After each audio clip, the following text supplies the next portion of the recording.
Greetings, business management practices, students. We are going to be starting on our Unit 4, the session that I was supposed to cover, a part of which I was supposed to cover yesterday with you in the live session. Apologies, I was affected. My connectivity was not that good. Hence, I couldn't get into the session. So for Unit 4, we are basically looking at Chapter 11, which focuses on stakeholder management. Then we will also look at Chapter 13, which focuses on people management for projects. Then Chapter 14, which focuses on change management.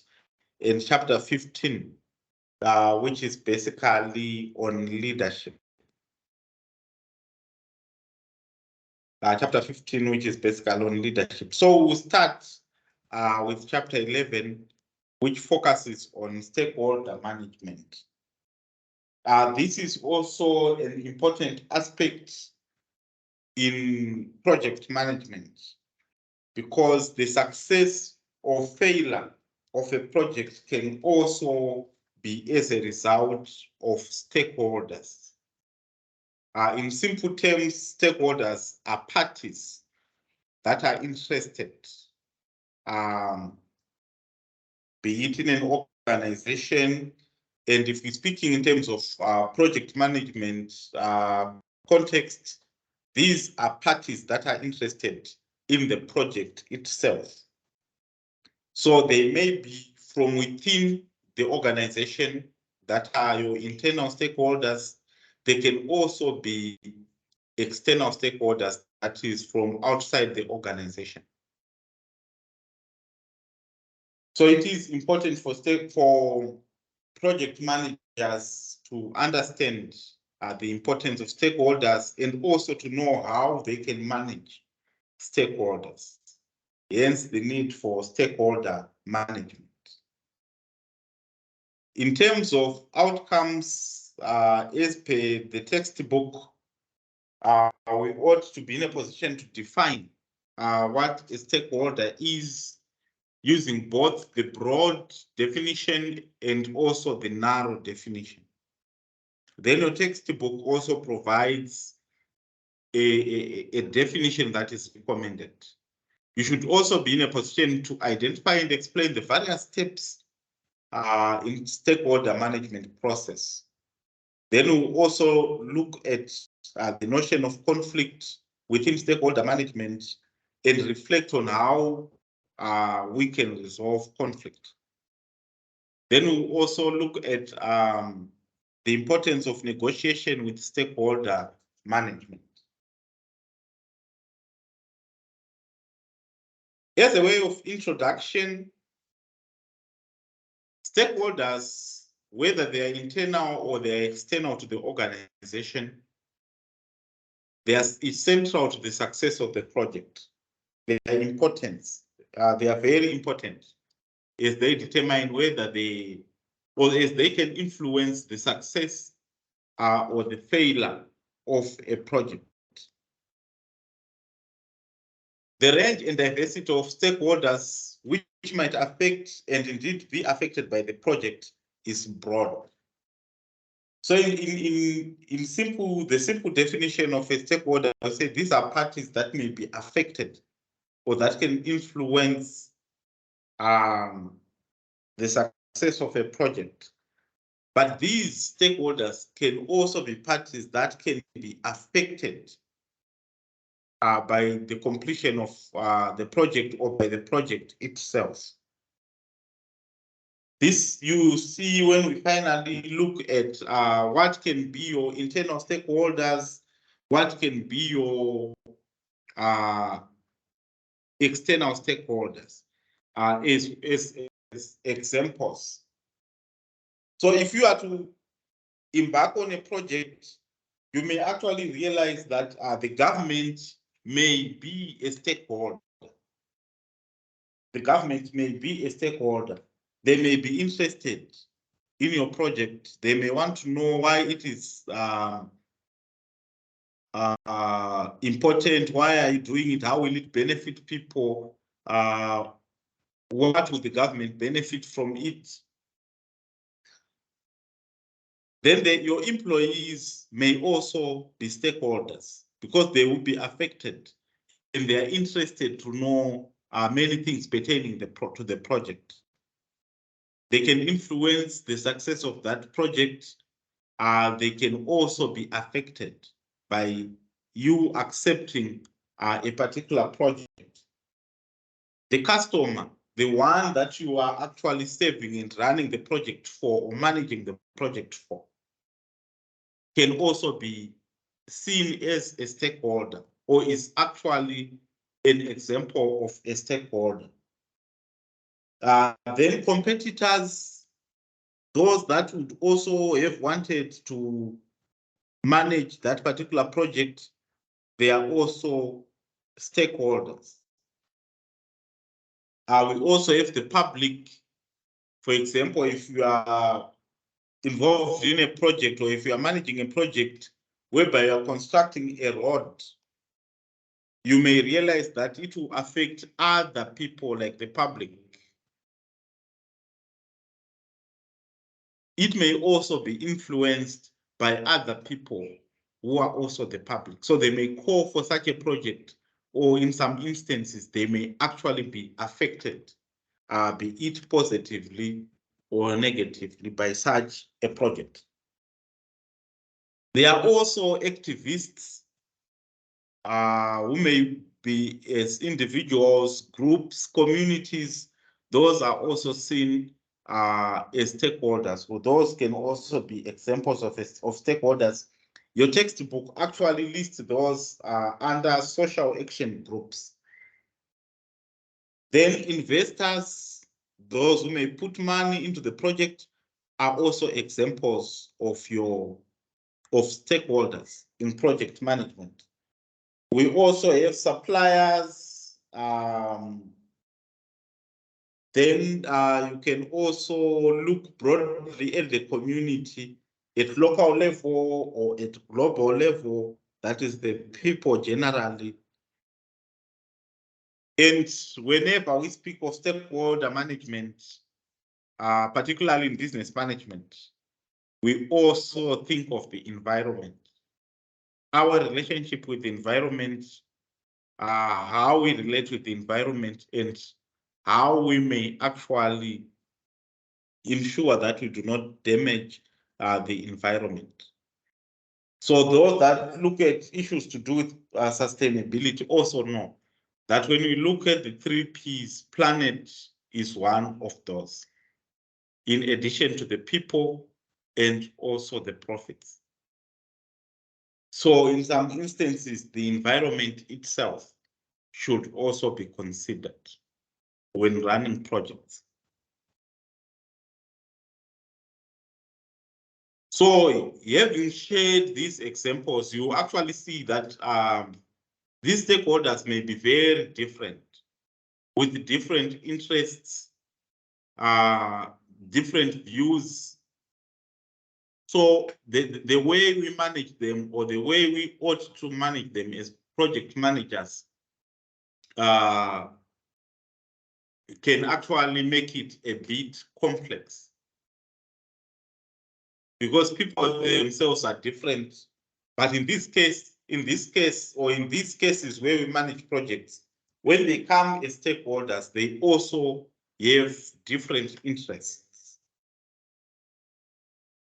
That is in addition to the views that people generally have.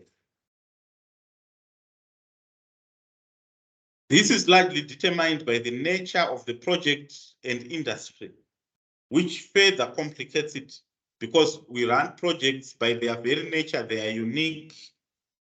Projects by their very nature, they are unique, they are different.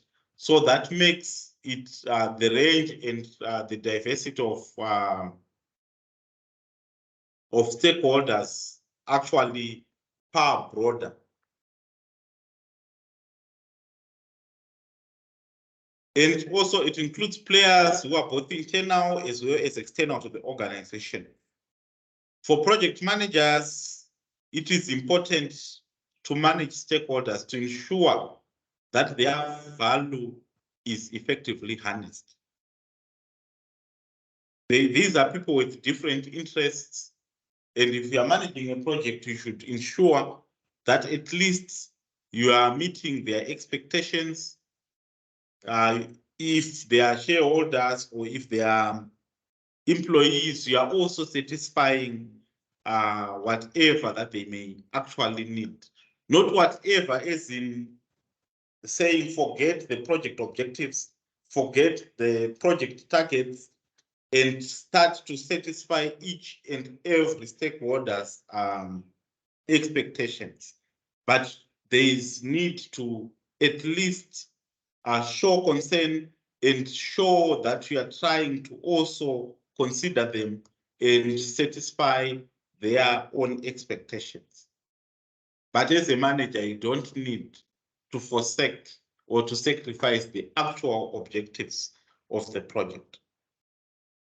Research indicates that formal systematic project stakeholder management in many projects simply does not exist. We just manage them when they raise concerns, which is basic conflict management, or sometimes we just focus on what we want to achieve in that project and do not really engage in stakeholder management.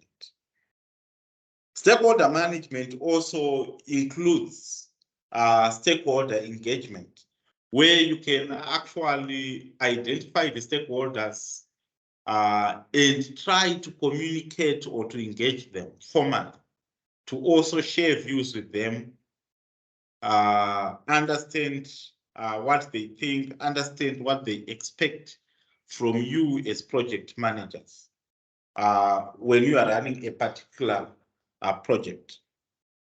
In these projects, stakeholder management is random, since there are no well-functioning strategies, plans, methods, and processes. So where there is no formal systematic project stakeholder management, what you then find is stakeholder management, which is random, which is not well planned. It's just done maybe when there is need. But what we are saying is that it does not have to be like that. There is a better way to do it. Defining the stakeholder, stakeholders can be defined using both broad and narrow approaches. You can use the broad approach. You can also use the narrow approach. Your prescribed textbook actually gave both definitions. Of these approaches, the broad approach is the most commonly adopted and is reflected in the Freeman's popular definition, which is one of the key definitions used in stakeholder management texts, where a stakeholder is defined as an organization or as a group or as an individual, and it's safer to say a stakeholder is any party who can affect or who is affected by the achievement of the organization's objectives. So in terms of these and other definitions subscribing to the broad approach, the list of potential stakeholders having an impact on or being impacted on by the organization and hence the project is virtually limitless. We cannot exhaust them. It's something that you have to study as you manage a project and see who is affecting who has an effect or who can affect the achievement of the organization's objectives and who is affected by the achievement of the organization's objectives. This differs from project to project, but this is the broad definition, which is generally adopted by many texts, by many researchers also.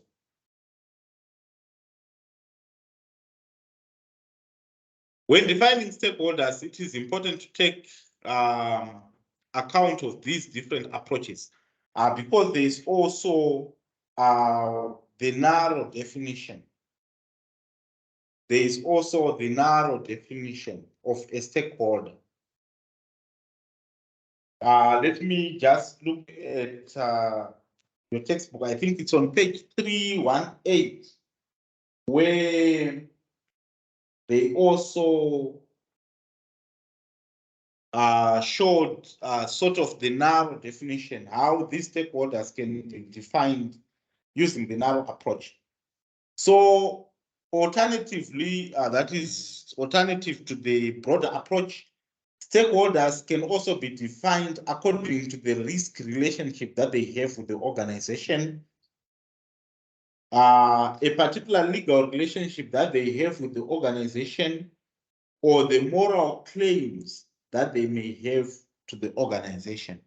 So in this case, you can actually classify stakeholders in terms of either the risk relationship that they have with the organization, or with the particular legal relationship that they have with the organization, or the moral claims that they may have with the organization. So that would then be seen as the narrow approach. That would then be seen as the narrow approach.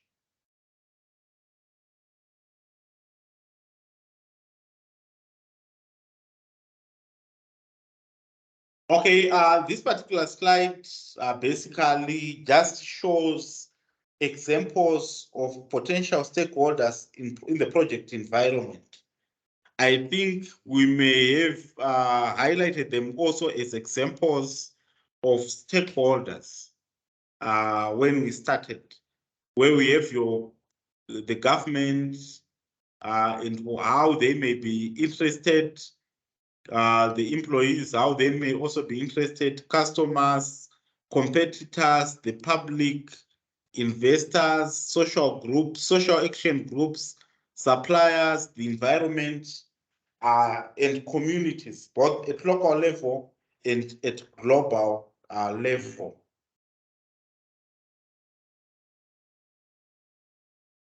The stakeholder management process, the ideal situation obviously will be that which includes sort of communication with them.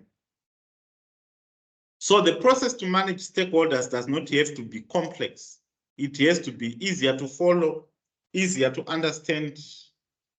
So there's an example that is given in figure 11.2 in your prescribed textbook, and it's also projected on this particular slide.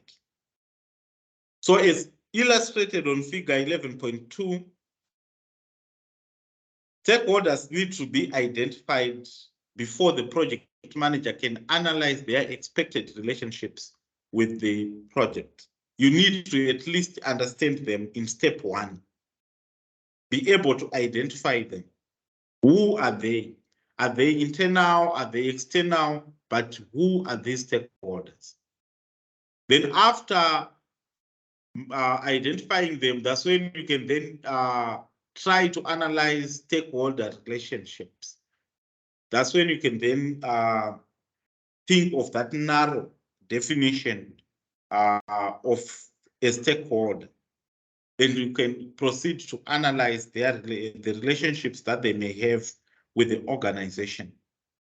Step 3 or stage 3 involves developing stakeholder strategy. Then stage 4, that's when you engage them and communicate with them. So that is step 4 is actually stakeholder engagement. Some think or some view stakeholder engagement from different perspectives to say you need to hear what the stakeholders actually expect from the organization, while others think that it is better to have your values and your goals, then you present them to the stakeholders. So there are also different views in terms of how stakeholders ought to be engaged.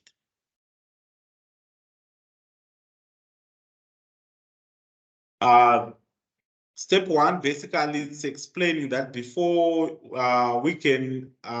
before the project manager can identify the project stakeholders, the nature and purpose of the project need to be understood. You need to understand the nature of the project itself and the purpose set for that particular project. You need to understand it. That is to say, the project cannot be completely defined until its relevant stakeholders and their interests have also been taken into account.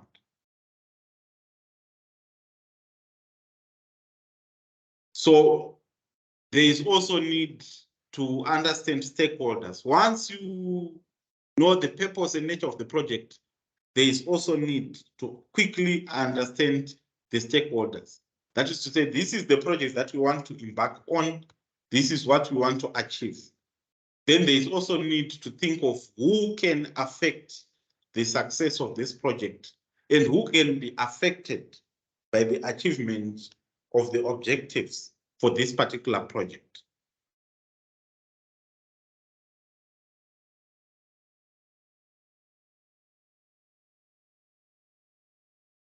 A Salience model for stakeholder identification, these are classified into different stakeholders, where you have your latent stakeholders, expectant stakeholders, and definitive stakeholders.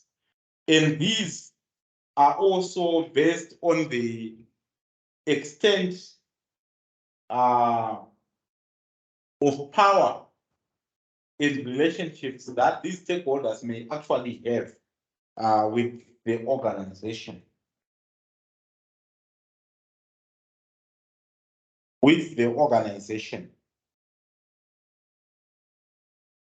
By definition, stakeholders with some power and interest in the project are regarded as latent stakeholders. So they have sort of some power and some interest in the project. Then the difference between those and expectant stakeholders is that expectant stakeholders, these are stakeholders that have acquired a higher level of power and interests than mere latent stakeholders. Then there are also stakeholders who have both power and interest. Those are your definitive stakeholders. So those are the differences. That latent stakeholders are your stakeholders with some power or some interest. But once they gain a higher level of power and interest than the latent stakeholder, they will then become expectant stakeholders. And those stakeholders who have both power and interest are known as definitive stakeholders.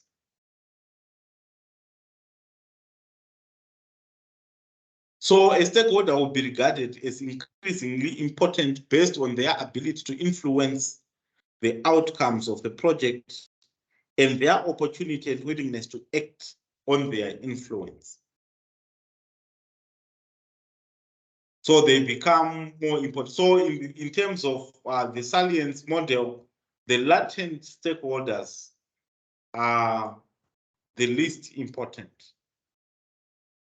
And the definitive stakeholders will be the most important stakeholders.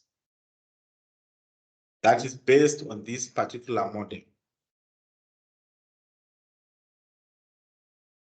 Okay, so these are basic definitions that we have also already looked at to say what are latent stakeholders, what are expected stakeholders, and what are the definitive stakeholders. Okay, then the two alternatives to the salience model include role-based and bottom-up classification of stakeholders. So the salience model presents one classification of stakeholders, but there are other alternatives. One being your role-based role-based classification, and also the bottom-up classification.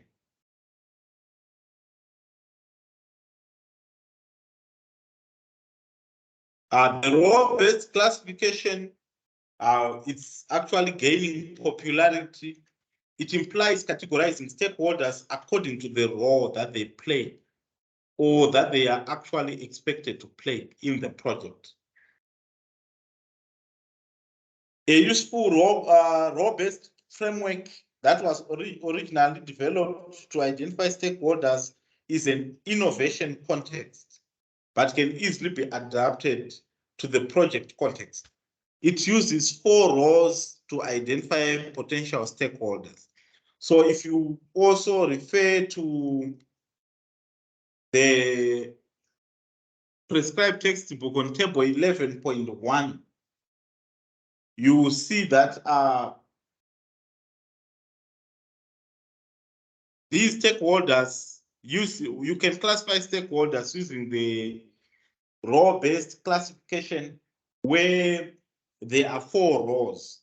One being the client, or one can be seen as the decision maker, the designer, or even a stakeholder who is passively involved.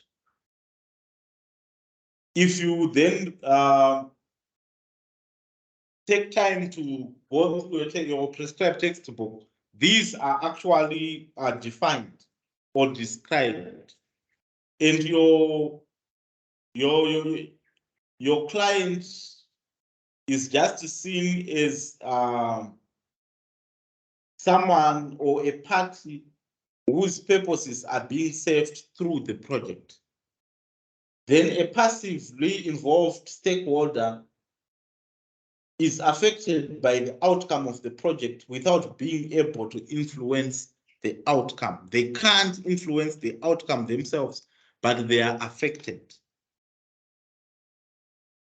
Then the designer, this is the part that contributes expertise, skills, knowledge to the project and is responsible for the deliverables.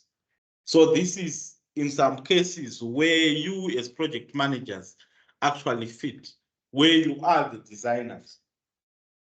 Then we also have decision makers who set requirements for the project and evaluates whether the project outcome meets what was expected. So this is another classification of stakeholders. This is also projected. This is also projected. Then the bottom-up classification. This technique has some drawbacks, or one of the main drawbacks to techniques based on the salience and role-based models is that the project manager may end up classifying stakeholders without taking specific circumstances of each project into account. So if the project manager relies heavily on the salience or on the role-based technique, these developments may be missed altogether, the specific circumstances of each project. If you rely on the salience model or on the role-based model, there is high chance that those specific circumstances related to the project or to each project may actually be missed altogether. So once the project manager has identified the project stakeholders, their relationships with respect to the project need to be analyzed also, which we spoke also earlier about.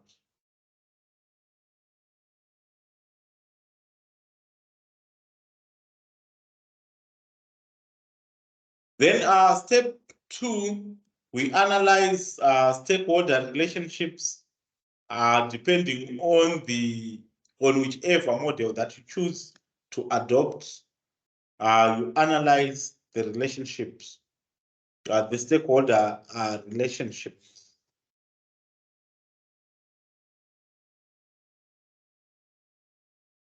This just shows how power increases or decreases and how interest increases or decreases. It's also in the prescribed textbook on table 11.2. Analysis of stakeholder relationships can also show you different types of stakeholders, where some stakeholders are said to be interested, others are dormant, others are pivotal, others are marginal. And this depends on the level of power that they have and also on the level of interest that they have. So you may find some people with high power, some stakeholders with high power, yet they have low interest. Then there are also others with low interests and low power. Then there are others with high interests but low power. So it's important to analyze these stakeholder relationships.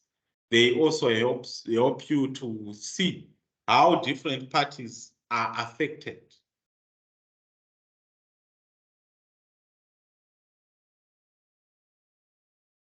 In terms of developing the stakeholder strategy, once the project manager has identified and analyzed the project's stakeholders, these insights can be used to develop strategies on how you are going to engage them, how you are going to manage them or relate to them. In broad terms, this will involve using findings from the stakeholder analysis to identify the actions that should be adopted to manage the stakeholders' influence on the project. In your textbook, again, there's a figure 11.7, which will be of interest, which illustrates the broad strategies that project managers should consider given different levels of power and interest in the project. So these are stakeholder response strategies according to power and interest. So sometimes you try to keep a stakeholder satisfied. In some cases, you need to monitor the stakeholders. In some cases, you need to keep the stakeholders informed so that they will not be lost as to what is happening. In some cases, you also need to collaborate with the stakeholder, especially those who have high power and high interest. You will need to collaborate with them. But those that have low power and low interest, you can just have to monitor them. Those who have high interest but low power, you can keep them informed. And the domain stakeholder, normally they have high power but low interest. So these ones, you can just try to keep them satisfied.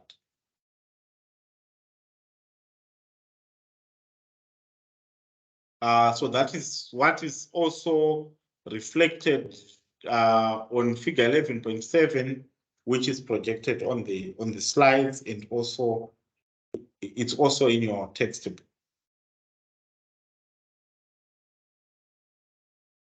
Stakeholder engagement, which is your fourth step in the stakeholder management process. It entails ensuring that the strategies developed in step 3 are appropriately implemented. If you had decided to keep stakeholders satisfied, are you doing it appropriately and correctly? If you had decided to collaborate with them, are you doing so? If you had decided to keep the stakeholders informed, are you doing it correctly? If you had also planned to monitor them, are you doing it as planned? These strategies need to be carefully implemented because the nature of the project's relationships with its stakeholders is likely to change over the course of the project. Relationships are not static. I'm sure this I don't need to explain. We all know that things change in any relationship. Things can change anytime. So there is need to carefully implement the strategies because those relationships, even with our stakeholders, can also change.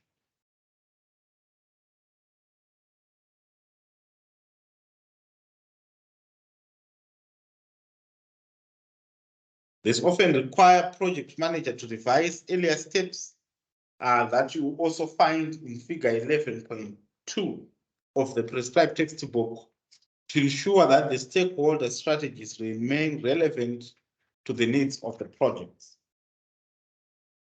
So there is figure 11.2, which you need to also familiarize with. I will just quickly need to see if we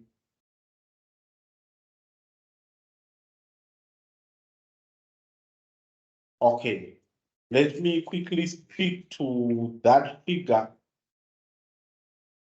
so that we move on the same page.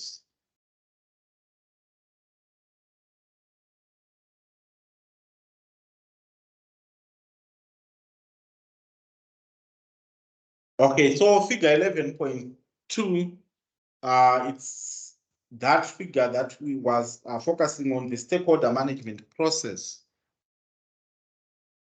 And the stakeholder strategies we have been developed on stage 3 of that process, where the first step is to identify stakeholders. The second step is to analyze stakeholder relationships. Then you develop stakeholder strategy, and finally engage and communicate. So that figure is what we are speaking of here.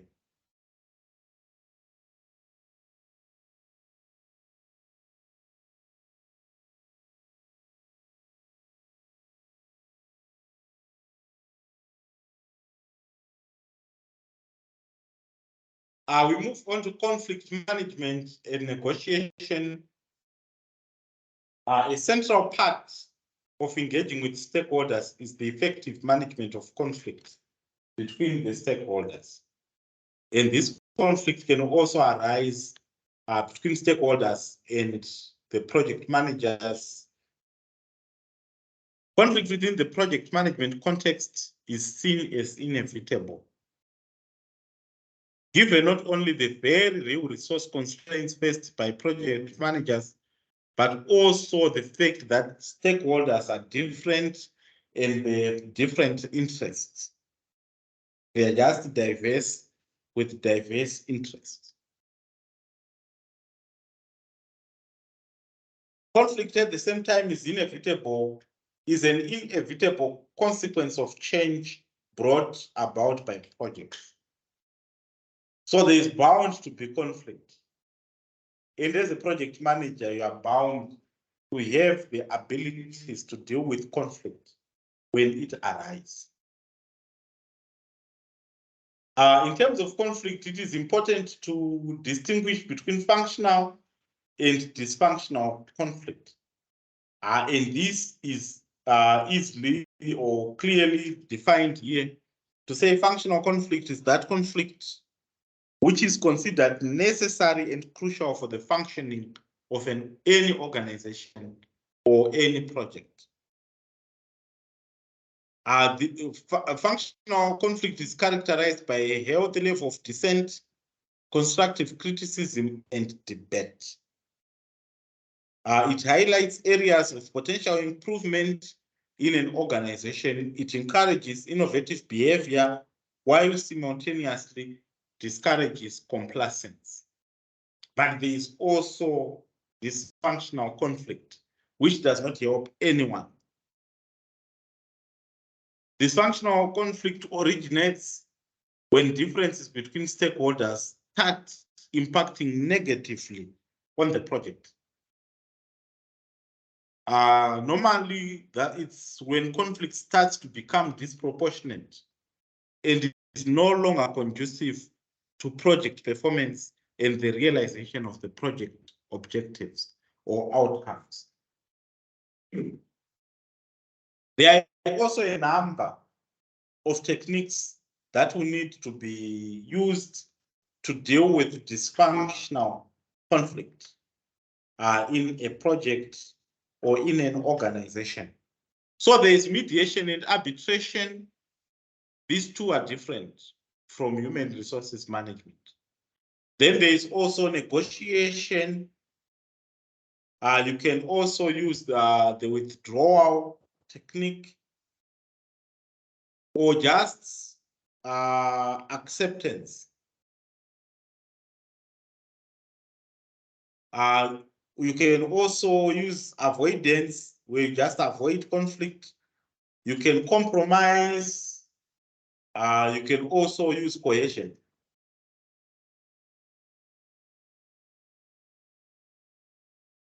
So you can force them to comply. That is using that strategy or that technique, which is known as coercion.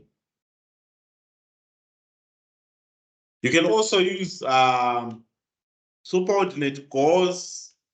You can also use problem-solving techniques to deal with conflict. Okay, then we also have different tactics that are involved in negotiations when dealing with conflict. We have distributive tactics as well as integrative tactics. These two are also different, as you will see in your notes and in the prescribed textbook. All in all, in terms of stakeholder management, we are saying it is important to realize the value of properly managing stakeholders in order to harness their real value. Because as a project manager, you will still need to benefit from these stakeholders. But it is important to realize their value for you to be able to harness that particular value. Without the contributions of different stakeholders, many projects are doomed to fail. It is therefore important to identify them, to identify stakeholders, to prioritize them, and to effectively engage in them in order to ensure that good relations are maintained with your stakeholders or with the project stakeholders. Thank you so much. This is our chapter 11, stakeholder management. So for questions, please let us engage on the discussion forum for questions so that we can all discuss, answer questions, and interact. Thank you so much.